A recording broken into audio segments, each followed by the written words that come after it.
Every year in the NFL, it's a new team. As far as goals go, we have one. Putting a f***ing ring on our finger. Gotta love that intro. Welcome to the Buccaneers Observer Podcast. This is Ralph Phillips. I'm Molly Bay. Today is August 11th, 2021. 29 days to kick off and 3 days to our first preseason game against the lovely Cincinnati Bengals. I know. I feel bad for them, kind of. I'm excited to see our second string guys out there. Yeah. And our third string. What the heck? Let's do it, man. Well, some of our first stringers are going to play. Well, all of them. Yeah. I think they're all going to get snaps. So. Yeah, I think a series or two. Yeah. Is what they've said. Exciting. We've got some good information from the training camp news. We've got some fact checks and follow-ups, of course. We're going to talk about some news around the league. We've got some media bashing, of course, our favorite. The depth chart came out, so we're going to discuss that. Yay. And we've got a little bit of Know Your Enemy with the New Orleans Saints. So let's get right down to it. Fact checks and follow-ups. This is a short list. Last time was almost 20 minutes. Well, it was some interesting stuff, I thought, with Andy Reid's son and Lovie Smith's son. But this one, much shorter. So we're going to rip right through this. First one, follow-up. As a matter of fact, they're all follow-ups. No fact checks. We didn't get anything wrong, believe it or not. Yay. You guys out there listening to this, if you hear anything that you know is incorrect, or if you want a fact check or follow-up, just send us a message, leave us a comment, whatever it takes. Let us know, because we are very much about accountability and getting the right information out there. So first follow-up, how long was Logan Mankins with the Bucs? Molly, you were exactly right. 2 years. From 2014 and 2015. Those were the seasons he played with us. Now, he played every single game except one. And he ended up retiring in the offseason 2016. So I thought he was with us a little bit longer. Man, I missed him. He was fun. He was just a beast out there. All right, next follow-up. This one I found very interesting. The maximum NFL primetime games per team per season has gone up from 5 to 7. Oh. Yeah. But we only got 5. Right. Everybody this year has only got 5. I think last year the Pittsburgh Steelers got 6 because of flex scheduling. Now, flex scheduling is exempted from this. A team could theoretically have 10 primetime games. Whoa. Yeah. Yes. You know, if they get 7 and then flex scheduling the last few weeks, they get put on primetime, they could have as many as 10 going into the playoffs. That could be us this year. It could be. It very well might be. Yeah, we have a lot of like 1 o'clock, 4 o'clock games towards the end of the season. So there you go. This happened with the new TV deal that was done in March of this year. So yay. It's all new stuff. But like I said, nobody's got 7 games scheduled this year. I just realized that if you don't have a primetime game, you probably do have a 1 o'clock or 4 o'clock game. So that statement I made was just ridiculous. All right, follow-up. Kurt Warner's YouTube channel is called Kurt Warner QB Confidential. Okay. Now, I think he's doing a real good job with it. His delivery is not the best in the world, but it's really great. It's really informative, and he covers more of the defense, too. He goes into defense, whereas quarterback school, J.D. Salinger, he just mainly does all offense and quarterback. But he's great. I just love, he gives so much information, and it's little things that quarterback room stuff. Well, and it's the X's and O's. Like, he breaks down the game film. He's not talking about all the other nonsense, that we get all the time. Yeah. I have a clip here. This is a follow-up from a couple podcasts we did ago about Levante David's press conference, and we were kind of surprised at how they did this. And they've done this with a couple of players, but we mentioned Levante David in particular. His father had just died and all that good stuff. And they asked him about whether he was vaccinated or not. Well, I've got the clip here. I want to play it. I can't recognize who it is that asked this. So if anybody out there can identify this guy, please let us know. So here's the clip, if I can get this working right. Levante, where are you at on the issue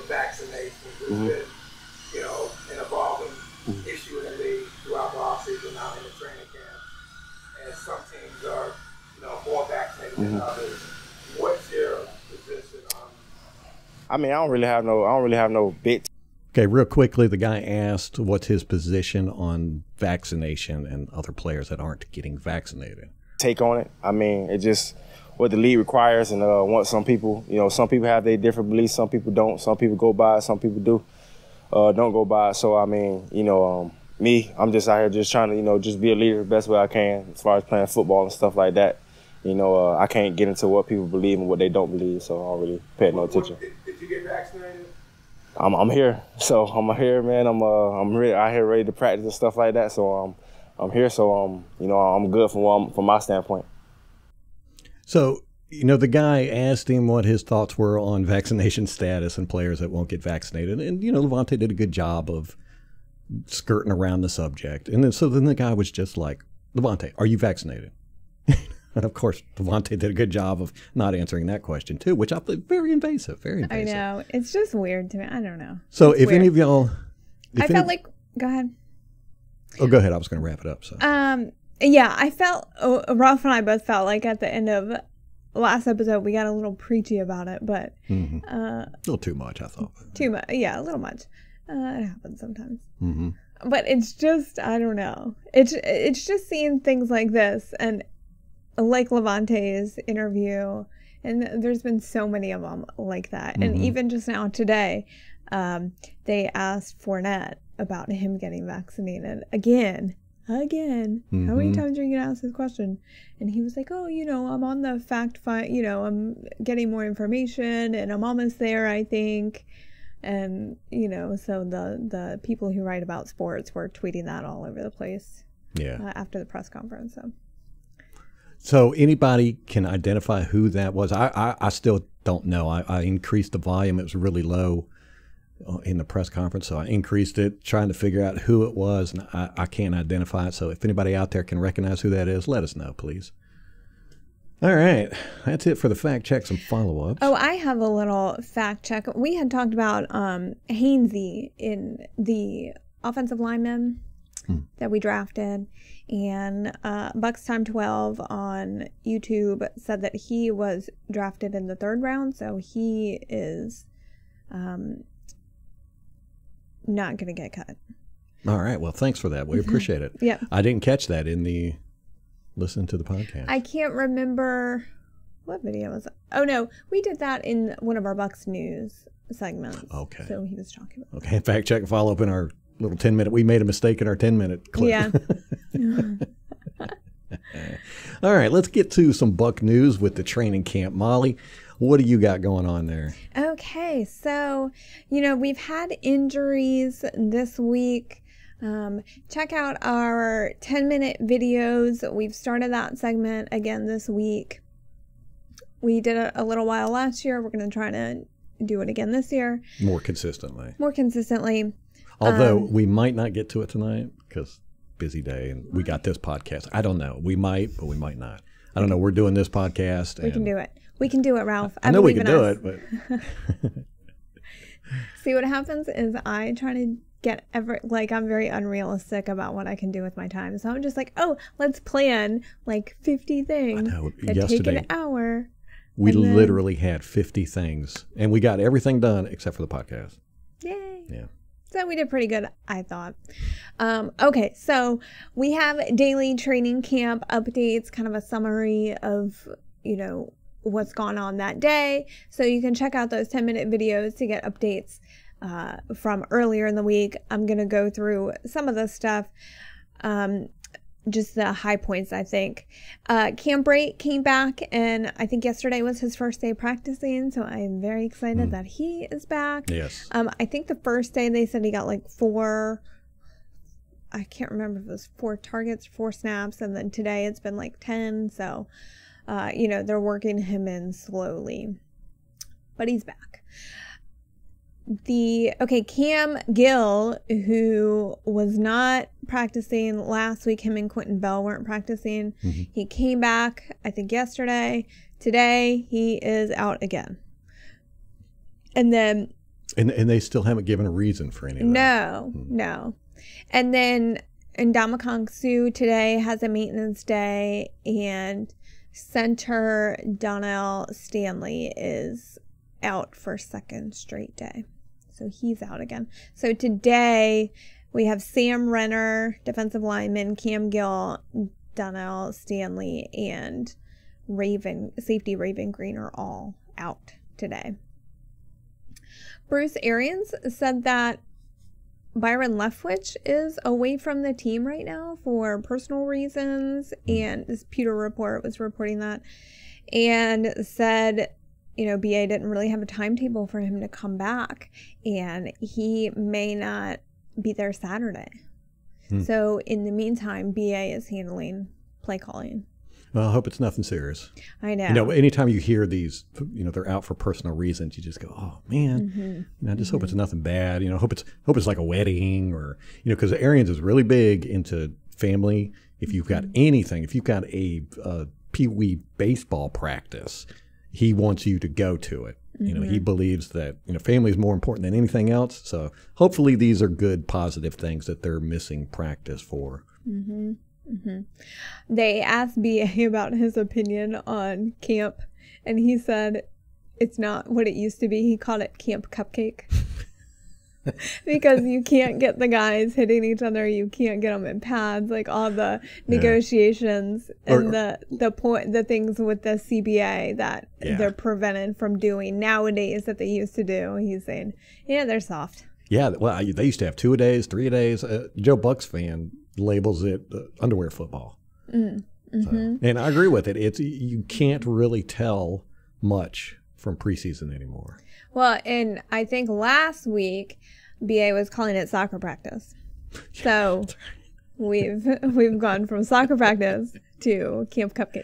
Well, fortunately, we have many veterans on this team who have been through, you know, many seasons of hard football, so it doesn't affect them as much. It's the rookies and the younger guys that not getting good hits in and, you know, practice and tackling and all that good stuff. It affects them.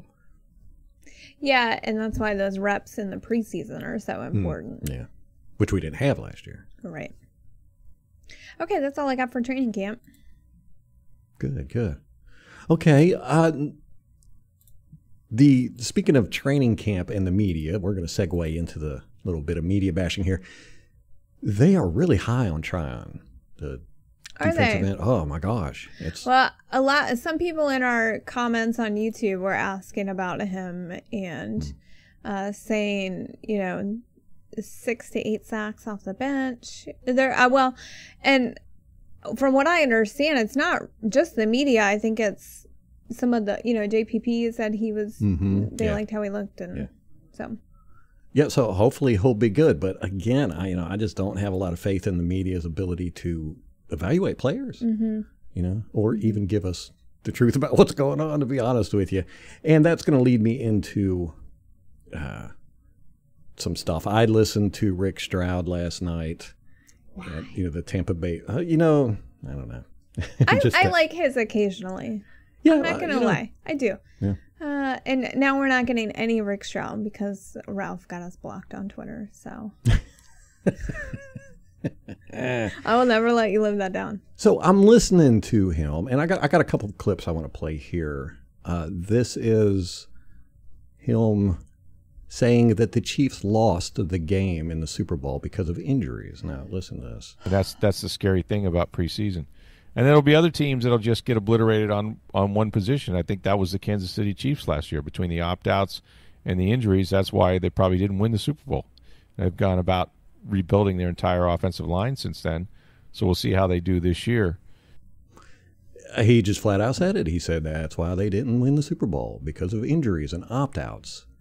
You know, now this guy, if you're not familiar, Rick Stroud is the lead beat reporter for the Tampa Bay Times. Now, he's the big guy, big dog, as far as a Buccaneers media is concerned.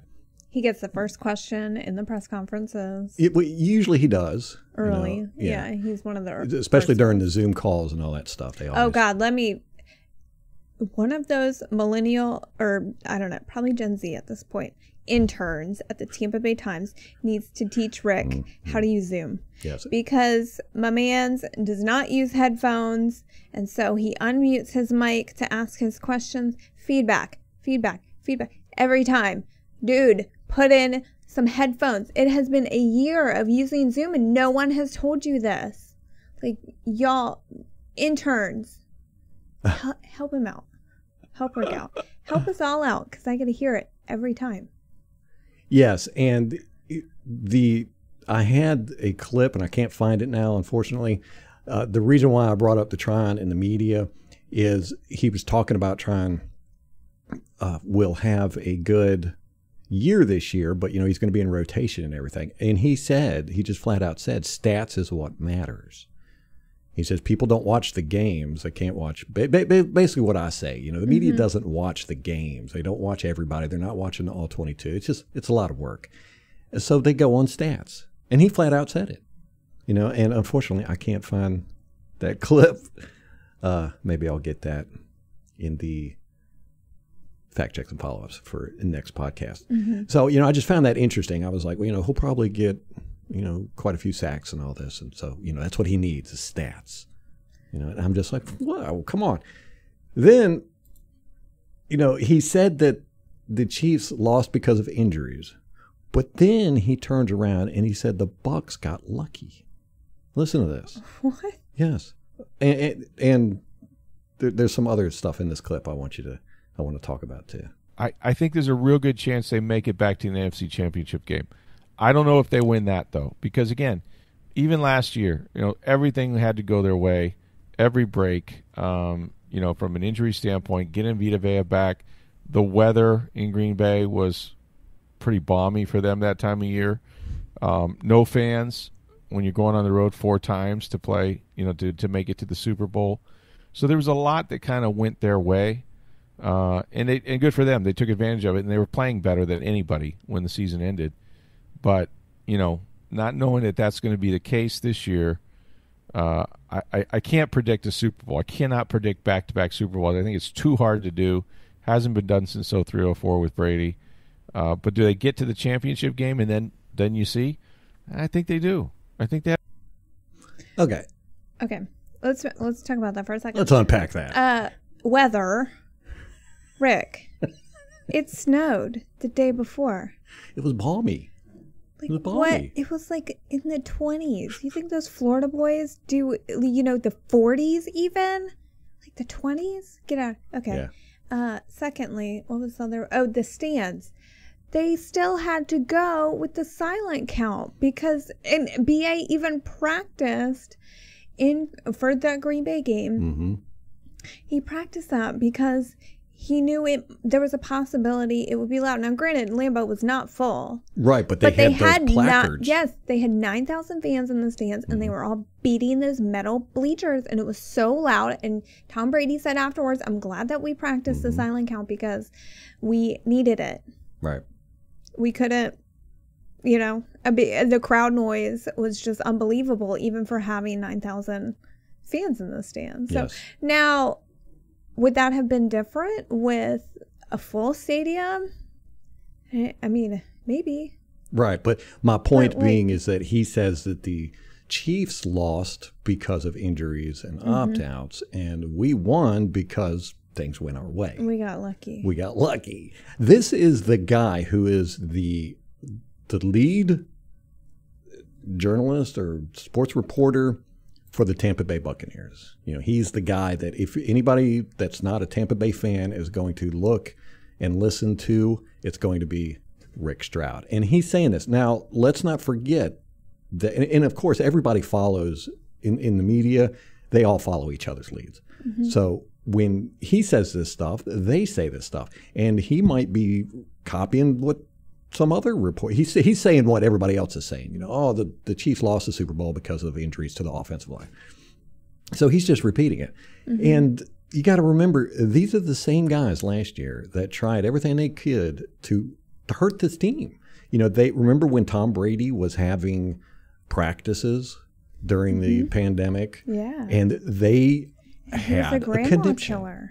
Yes, they were out there. This is what killed me, and we had podcasts about this. They're complaining that Tom Brady's out there practicing with these guys during the pandemic.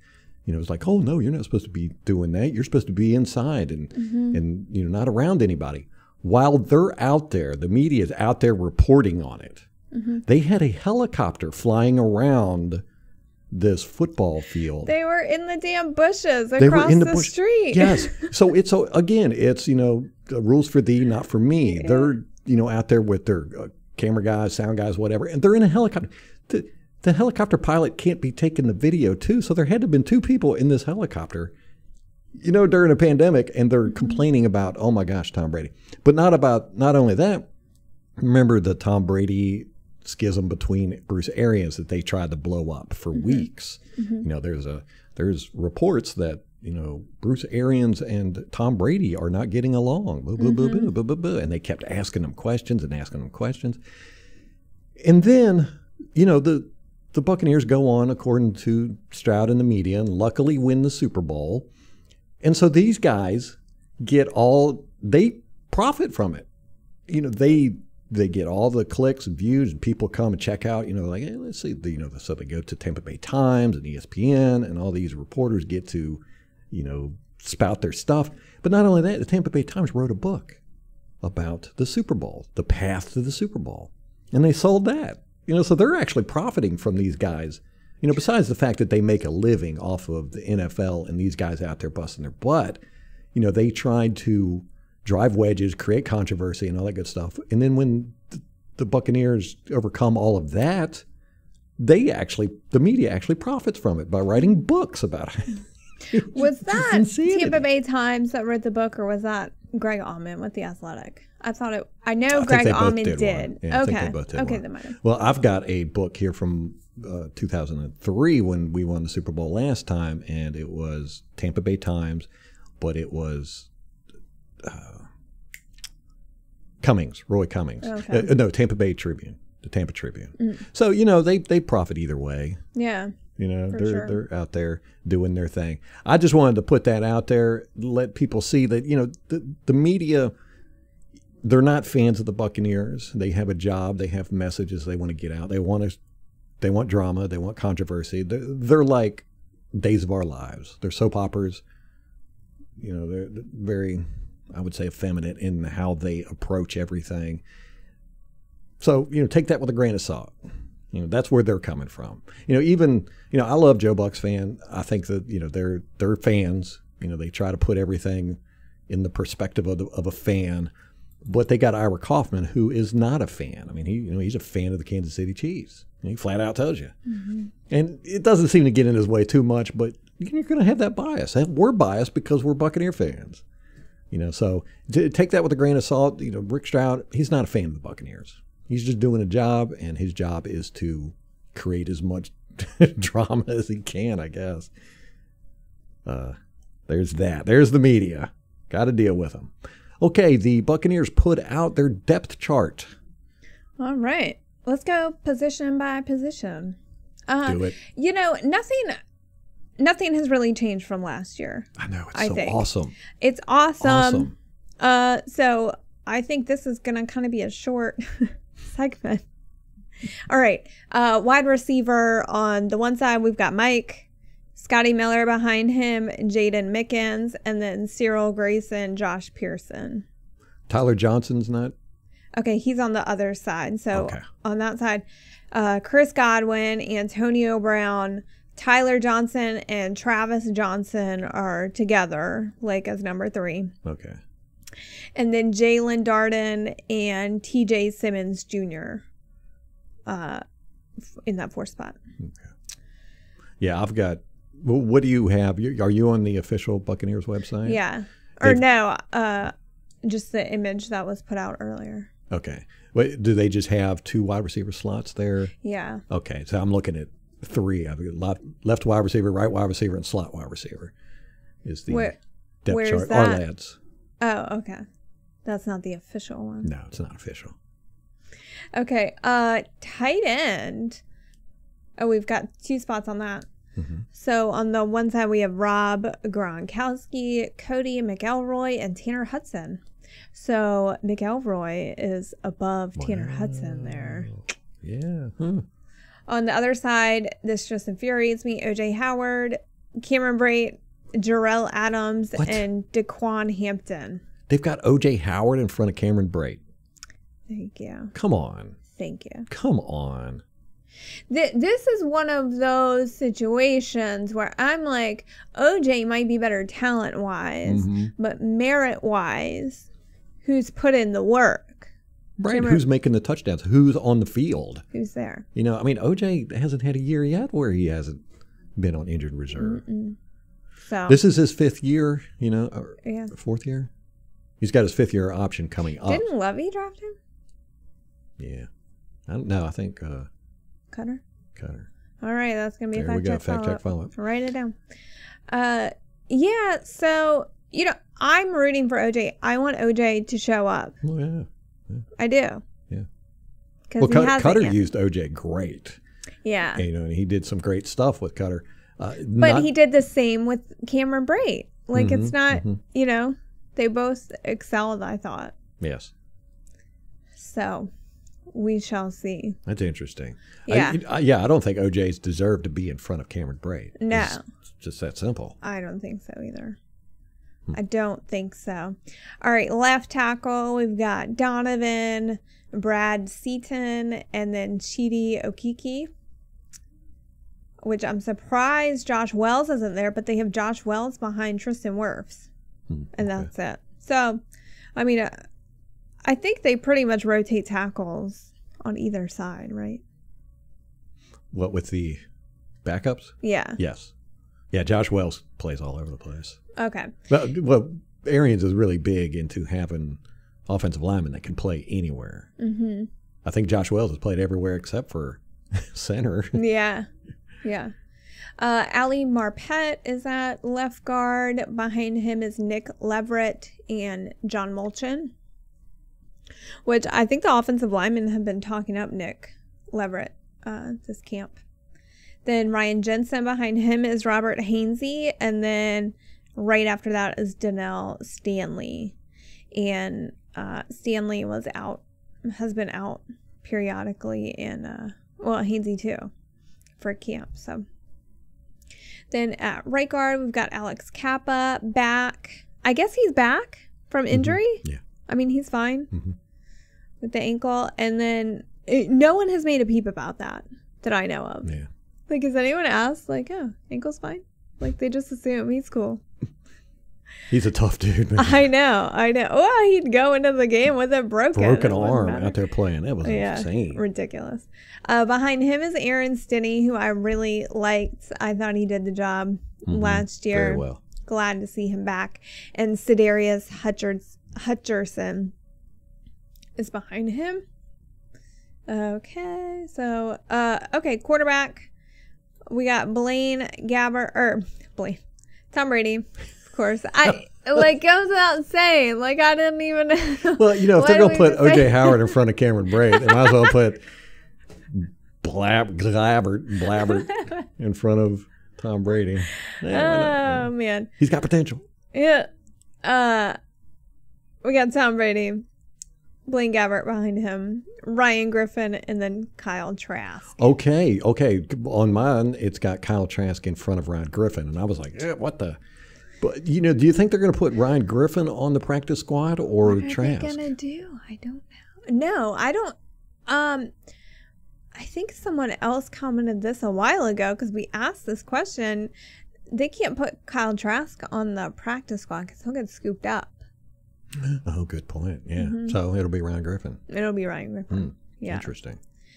And then at running back, they've got Rojo in spot 1, Leonard Fournette, Giovanni Bernard, and CJ Proces. I'm probably butchering that one. Third, and then Keyshawn Vaughn and Troy Pope. They're both listed 4th. They've got Keyshawn Vaughn behind CJ Proces. And Giovanni Bernard. Wow. Yeah. Ooh. So you better get it together, Keyshawn. Yeah, no doubt. Okay, let's move on to defense. You got any other commentary? Nope. For offense? All right. Defensive line, we've got Ndamukong Suh. Behind him, Patrick O'Connor, Khalil Davis, and then Sam Renner. Sam Renner has been injured a lot of camp. So we'll see. He's on the bubble, clearly. Nose tackle, we got Vita Vea, Rakeem Nunez-Roches, and then Cody Smith behind him. Then on the other side of Vita, we got William Golston. And behind him, Steve McClendon, your boy Jeremiah Ledbetter. And then Benning Patoae. However, you know what I'm saying. And then outside linebacker, we got JPP, Anthony Nelson, Quentin Bell, and Elijah Ponder. Behind, we got Shaq Barrett, and then behind him, Joe Tryon, and then Cam Gill and Ladarius Hamilton. So interesting things there, yeah. So it's how many? So Joe Tryon's in front of Anthony Nelson. Oh, absolutely. Or no, they're on the other side. Right, but so they're like on the same spot, basically. Right, but Tryon is second string. Nelson's third. No, this has Anthony Nelson listed second. Okay. Behind JPP. Okay. So they're both second string. All right. Gotcha. Anthony Nelson and Joe Tryon. But Cam Gill's third string. Third, yeah. And Quentin Bell. That's probably just because they haven't been at practice. Yeah. Yeah, for sure. Well, I don't see either one of them going in front of Joe Tryon. As far as that goes. I mean, a number one draft pick. You know, you're going to get a spot. Was he 35th? No, there is no 35th. 32nd. We're so awesome. They make up a spot for us. You get to pick 35th. Okay, linebacker. We got Devin White, and behind him Kevin Minter, and then behind him Joseph Jones. And then on the other side we got Levante. Behind him KJ Britt, and then Mr. Irrelevant Grant Stewart. Behind him. At corner, we've got Carlton Davis, Ross Cockrell, Antonio Hamilton, and then Nate Brooks and Chris Wilcox, fourth. And on the other side, Sean Murphy Bunting, Jamel Dean, Herb Miller, D. Delaney, and Cameron Kinley. Where was Ross Cockrell at? Right behind Carlton Davis. So okay. He's second string. Good. Yeah. He was third string last year. Oh, was he? Yeah. Who was behind Carlton Davis? Do you remember? SMB, maybe? At safety, we've got Antoine Winfield Jr., behind him Mike Edwards, and then Raven Green. And then on the other side, we got Jordan Whitehead, Javon Hagan, Chris Cooper, and Lawrence White, the fourth.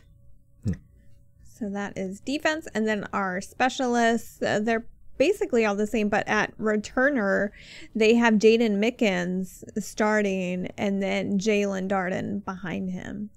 And then... Is that punt returner or kick returner? Both. And then for punt return, third string is Scotty Miller. For kick return, it's Tyler Johnson. We'll see. That's going to get shook out. Oh, yeah, absolutely. Preseason. And you really can't even tell until preseason when they're taking some returns. So... I want to see Antonio Brown back there, man. That's just not fair, though. Well, I don't want to be fair. I want to win. We're going to win. Okay, well, that's interesting. We got a good depth chart going on there. We are deep everywhere. I know. We'll see how it changes after the game next week. Yeah. We shall see. Okay, let's move on to some NFL news. What you got? What do I have? Yes. Josh Allen. Okay. We know with his contract, now this was a couple days ago, we never were able to get around to it. But Josh Allen, the Buffalo Bills signed him to a contract that is insane. They're just desperate, I guess. The guy's not that great. Again, he's one of those dynamic quarterbacks. He makes these wonderful plays every now and then, these highlight plays. Mm-hmm. But, Molly watched him in the playoffs, and she was like, he's Jameis Winston. He is Jameis Winston 2.0. And then I watched him, and I was like, you are exactly right. I mean, he would run around 50 yards behind the line of scrimmage, as soon as anybody looked like they were going to scare him, the happy feet and all this good stuff. And, I do not understand it. This guy, he's getting $150 million guaranteed. $100 million is fully guaranteed at signing. So he gets it's basically a signing bonus, $100 million. He's getting $150 million guaranteed. Now, over 6 seasons, somebody pointed this out, that he will make as much salary as Tom Brady has in his first 21 seasons. That is insane. What are these teams doing? Well, Tom Brady's always been, I think 1 year he was the top paying quarterback, but he's always been, down in the mix. He takes pay cuts to make sure that the team can keep players. He's always been a team guy. And you're seeing this, it makes you understand why teams end up burying themselves. You see it all the time. The Eagles did it. They just give all these huge contracts to these players that really haven't proven themselves. Yeah, they did that with Mahomes. Yeah, right. You have a couple of really good seasons coming out the gate, and then they basically laid out the gold carpet for the guy. It could be disastrous. It could bury your team for years. Mm-hmm. Look at Deshaun Watson. Mm-hmm. Yeah, and you get stuck with that contract, and especially these young guys who, they might have had a few pretty decent years for a rookie or, for a young player. But once the league gets enough tape on, and this is the problem with running quarterbacks, once they get the tape on you, they're going to figure out ways to beat you. Right. And most of the time with running quarterbacks, it's the end. I mean, it's a wrap. Yeah, and they get injured, and they start getting skittish because they don't want to get injured. Yeah. They see things like RG3, and you're just like, whoa, I don't want to run out there and get my leg broke. So, I don't know. It's just insanity to me, but I'm glad other teams are doing it, not us. Yeah. Who was it? My goodness. Here recently, they did a huge contract. It was just disastrous. Carson Wentz, he's one. Sam Bradford. Well, I thought the CBA did a real good job. What was that? 10 years ago, where they said, okay, enough of these silly rookie contracts. Where you get picked first and you get a contract for $100 million. And then you come out bomb like Sam Bradford. He was just injured. And he made a crap ton of money and never performed. Just went from team to team, getting all these huge contracts. It was the Gerald McCoy and the Ndamukong Suh. That class was the last one to get the big rookie contracts. And now, it's smart. You don't want to pay a guy that's unproven hundreds of millions of dollars. And it just seems like the NFL just can't get away from that. They get these guys who are star players with highlight plays, and they just got to throw all the money they can at them. And, we'll see how it turns out. But how much sense does it make to pay a guy like Josh Allen as much money or more money than Tom Brady? It's just insanity. Insanity. And speaking of that, we had touched on this in the last podcast. Gerald McCoy, he signed with the Raiders, 1-year deal worth up to $2 million. That's almost all incentives, though. He got a $150,000 signing bonus, $750,000 incentives. So, it's basically a $1 million prove it deal. I was hoping he had talked, I think in the off season, he was like, how would anyone listen if I had a podcast? And, and I was like, I would too. Yeah. I thought that he was going to kind of go that direction. And he does kind of have that personality. Oh, he's going where to he'd be great. I think so too. Yeah, he is a media guy, and he's going to work for NFL or ESPN or somewhere, and he's going to be great. Yeah. Yeah. He's going to be in football forever, I would imagine. And he, won't surprise me if he becomes an announcer. And, then starts, he'll probably get the Monday Night Football gig or Sunday night. He'll be big. He's going to be big. I mean, he's really, really good in front of a microphone. I agree. Yeah. Yeah, and I think that he could really do something even on his own, like not go on a network. I mean, he's got a huge fan base of, you know, former Bucs fans, and people around the league seem to like him. So I was surprised that he signed with another team. Well, he signed with the Raiders, and of course, you know, that's where Warren Sapp went after he left us. So, you know, they're always getting our sloppy seconds. Speaking of sloppy John seconds. Gruden. Well, no, we got John Gruden. We got their sloppy sloppy seconds. Okay. Fair enough. I didn't want to bring that up. But speaking of that, Carl Nassib, you know, he went to the Raiders. Oh my God. And, you know, there was a big kerfuffle a couple months ago about him coming out as being gay. First gay NFL player. Or that was out. Yeah. That was out. That's not true, because there's been plenty of players that have come out, and, you know, it just... Right, but I think the point was that they didn't come out until after they retired. But there was who was the linebacker that came into the league as gay? I can't remember his name. We'll have to do that in fact check follow up. But he ended up fizzing out. Nothing big. You know, it was a big splash. It was like, ooh, you know. And, you know, of course, the media had made it out like it was the second coming. But I don't understand it. You know, I have a relative who is big time, you know, full on LGBTQ, has been my whole life, which is a long time, you know, it's half a century. And they were able to go in the military. They've worked at NASA. They have, you know, they've worked for big telecom companies. They've been married for what? How long has it been? 30 years? There's never been an issue. They've never had an issue that I know of, you know, and I've been close to them. They've never had an issue, you know, so this whole, it kind of reminds me of the Black Panther movie when it came out, you know, the Wakanda, everybody made a big deal about it. It won the Oscar and all that good stuff. And you're like, well, what about all the, you know, there's been decades of movies that had black actors and cast and crew, and, you know, they did great movies. And, you know, same thing with the women stuff, you know, it's, you've got, you know, they made a big deal about, I think it was one of the superhero movies. You know, it was like, oh, you know, women's rights and everything. I'm like, this has been going.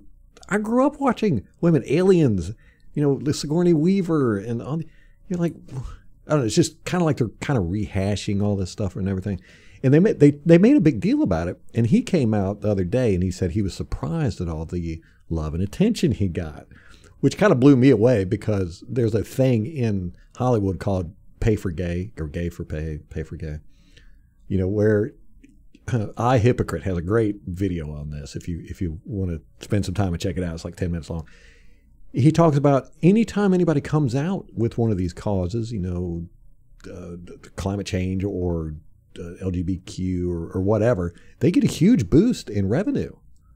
And he showed the actual physical, you know, he showed the graphs of how much people make, and then all of a sudden they do this, and it's like, boom, Carl Nassib, his jersey sales went through the roof. Nobody even knew who this guy was except us. I think. I know. You know, he's a rotating defensive end for the Oakland Raiders, or Vegas Raiders now. And now he's front page news just because he comes out with this. So you know, it's like, you know, fine and dandy. I wish him well. I hope he does great, except against us.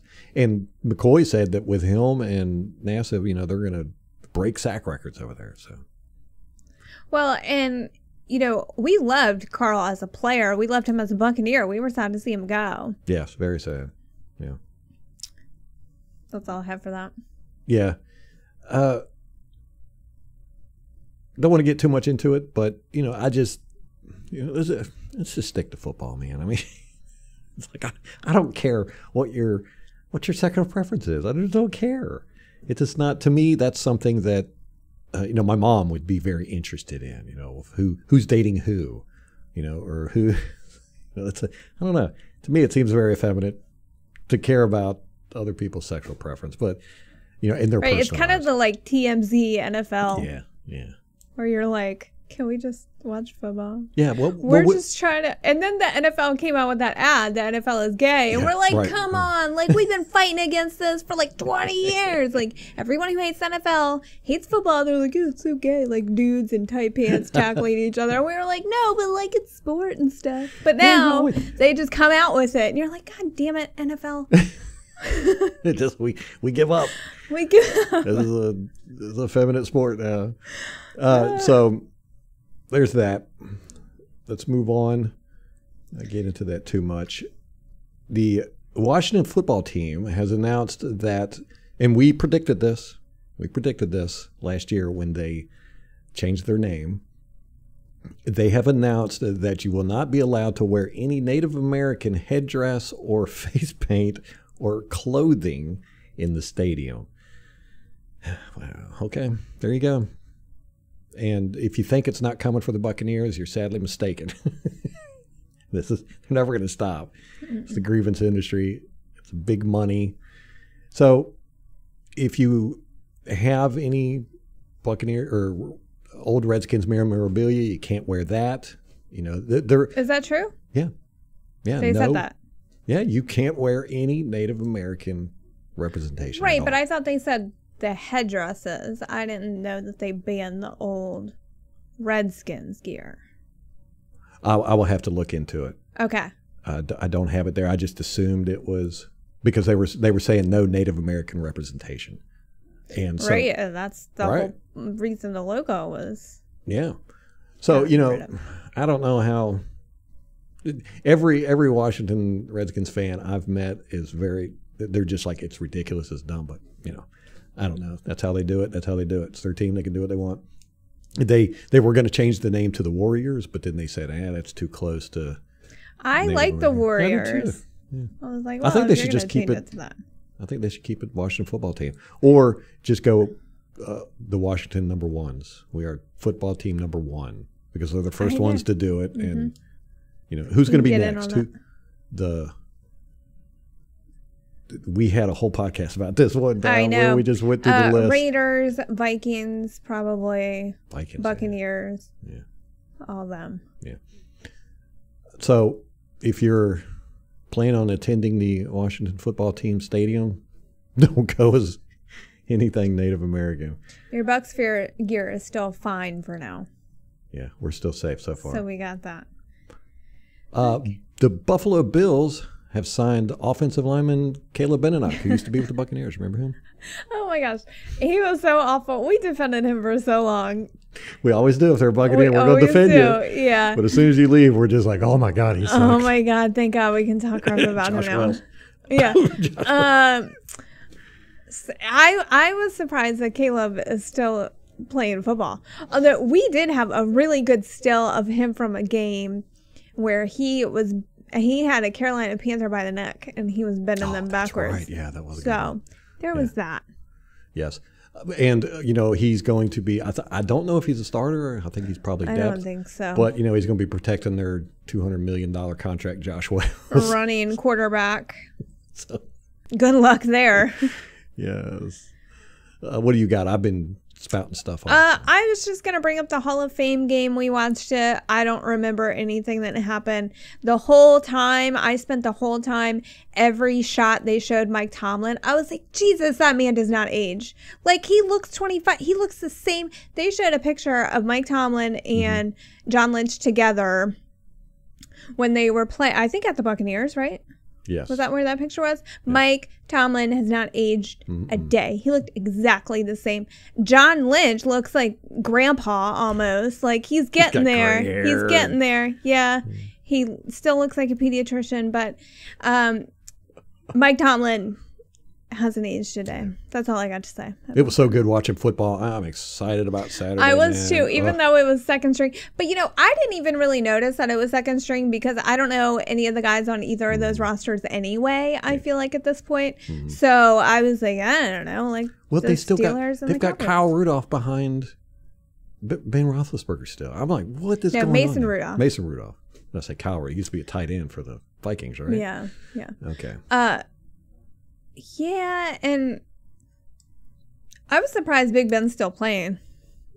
But he's like an Iron Man, but he's old. Like, he looked old, too. He looks older than Mike Tomlin does. Yeah, he had a hard time second half of last year, man. He was not throwing that ball well at all. Reminded me of Drew Brees. You know, late in the season, Drew Brees just could not get the ball down the field.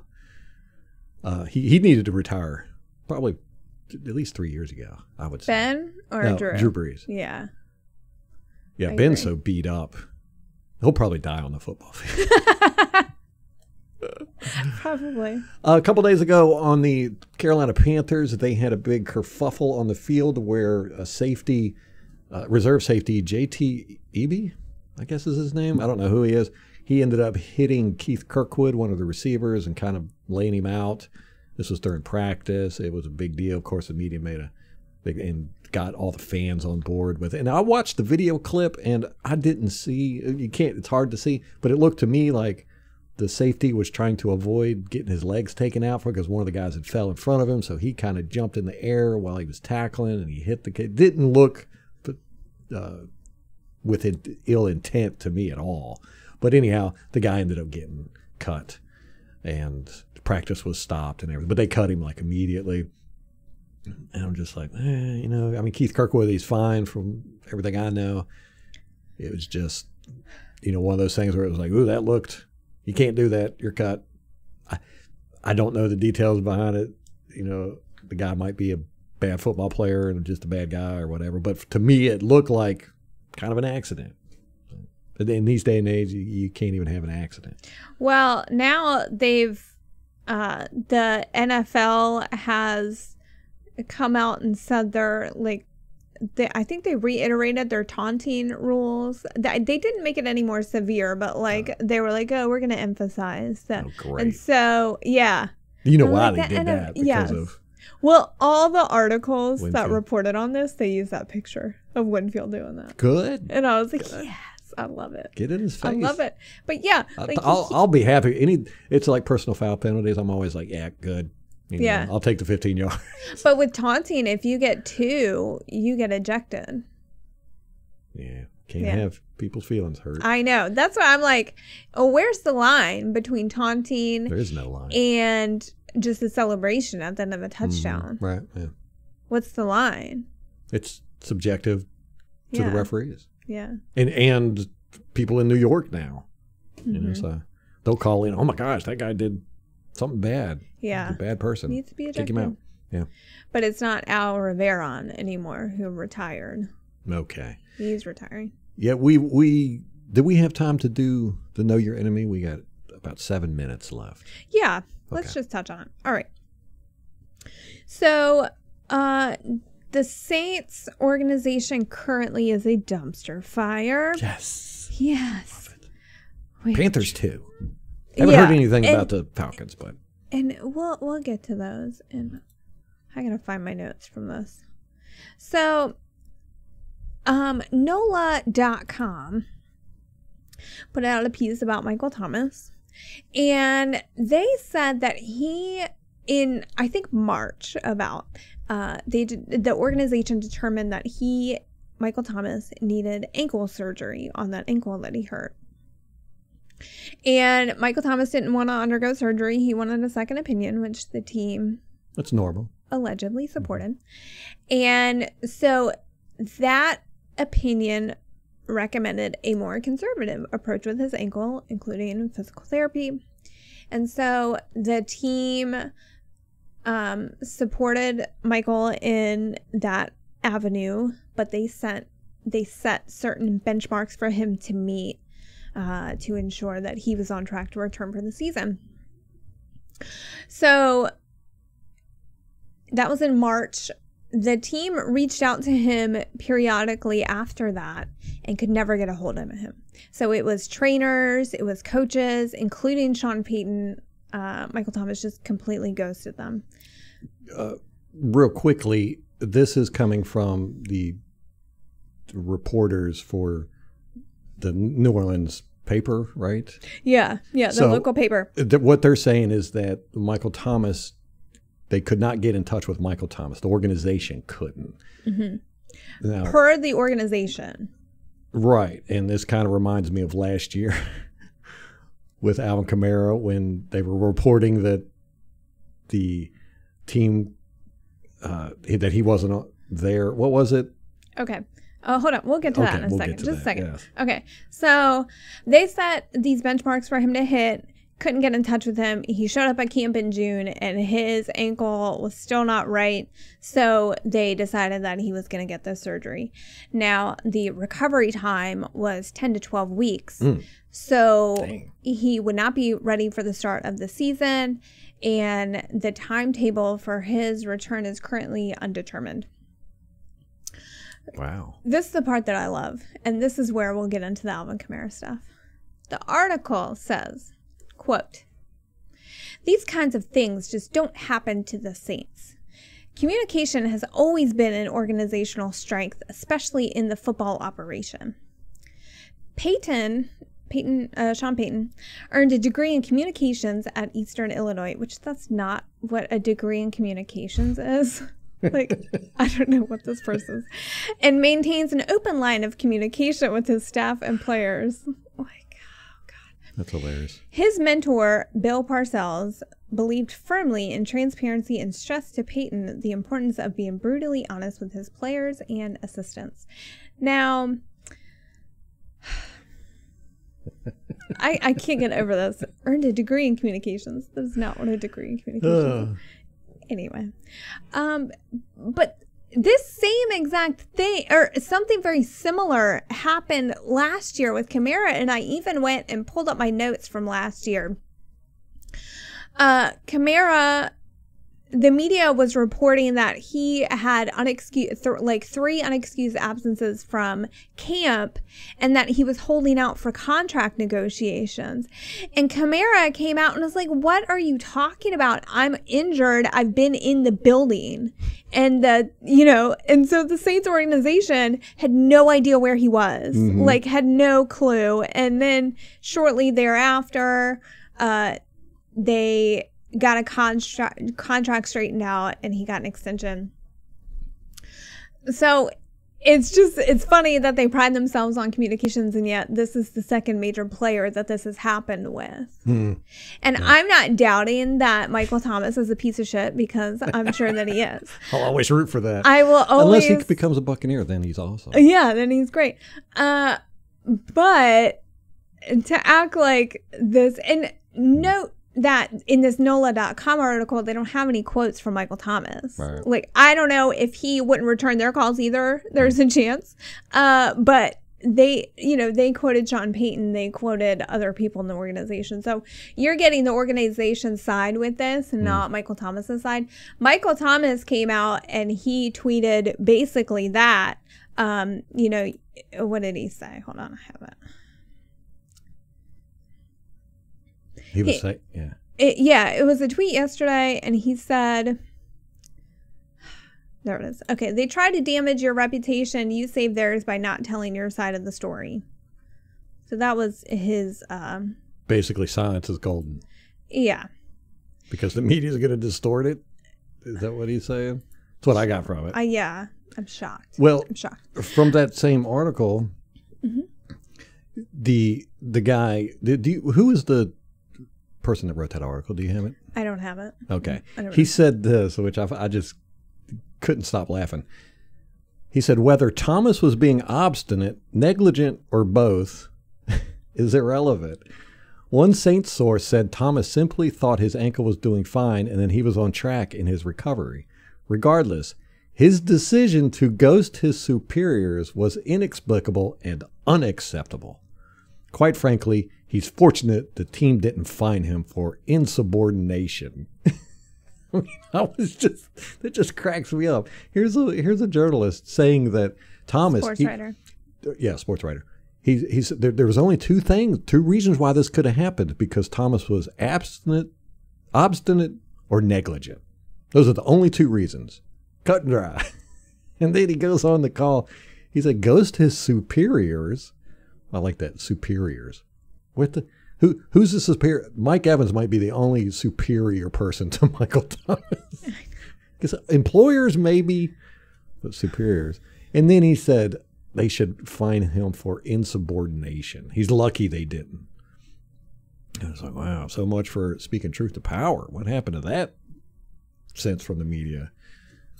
You know, get in line, Michael Thomas. Yeah. Cracks me up. The Saints have had to make adjustments to their roster to accommodate this absence. So I did not realize this happened.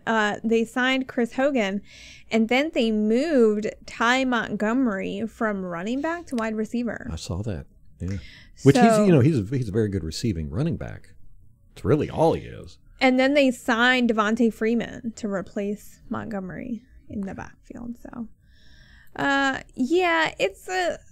the whole thing is a dumpster fire. You got yesterday, cornerback Patrick Robinson said that he's retiring, so now they're looking for a corner.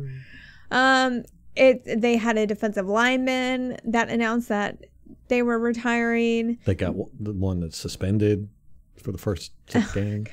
Deontay Harris had a DUI in July. I haven't talked about that yet.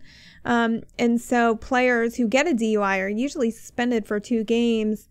That was on July 16th, so I don't know if he'll even see court before then. They'll probably try to continue it until after the season at least. But so who knows? But Deontay Harris, that was that one player who was really dangerous for us. He was the returner. Yeah. And got injured in the playoff game. So we didn't have to deal with him, but... Yeah. And then they got the quarterback situation going on. We don't know. They don't know if it's going to be Jameis Winston. Yeah, Jameis is taking reps at 1. He is? Okay. Yeah. Did you see the video of him getting beat up by the tackle dummies? Oh my gosh, I laughed. And Bucs fans everywhere were like, this is who Jameis Winston is. Yeah, that's exactly what you would expect. If you haven't seen it, it's at practice, and you've got New Orleans Saints players going through tackling dummies, this machine where you run through it, and it's got these bags, and you got to get through it. And most everybody's going through it fine. And then all of a sudden you see somebody come in, and they just get beat up, get tossed around, they stumble out of it, and it's Jameis Winston. You're just like, oh my God, of course it is. Of course it is. Yeah. And then Will Lutz is another one where he has to get their kicker has to get groin surgery. That's so right. He's going to be out. And Saints. They just figured that out this week, which I'm like, where was he all off season? Did they not know that this was an issue?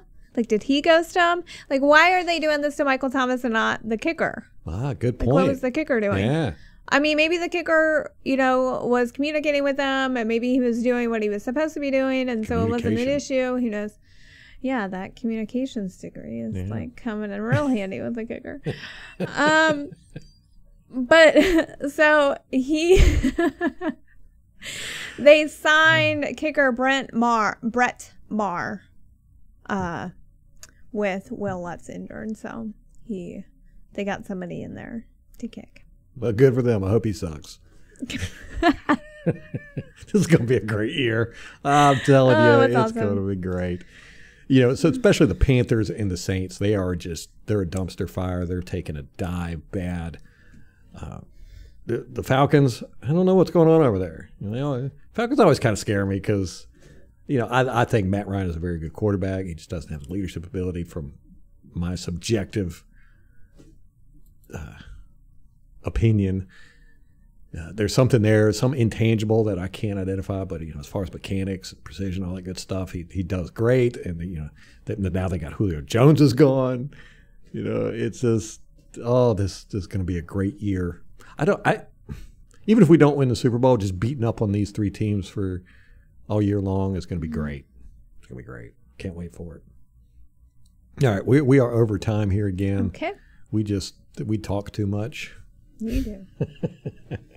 Guys, we do appreciate you listening. If you get a chance, send our link out to people. Get some shares going. We're trying to boost up our YouTube subscribers. We know we don't really pay attention to the numbers and stuff like that. We're just in here gabbing and hoping people are enjoying our content. But if you get a chance, help us out. Send out some links. Get some subscribers for us. Spread the word. We want to find out what we can do with this podcast. Maybe go full time. Make some money off this thing one day. How about that? Sound good? Sounds good. Yeah. Let's do it. Quit our jobs. Just do this full time. I know. Man, but then we'd get in that media trap where we're worried about money, worried about upsetting people or getting access. Ugh. I don't ever want to do that mess. All right, guys, that's going to wrap it up for us. Till next time. Go Bucs.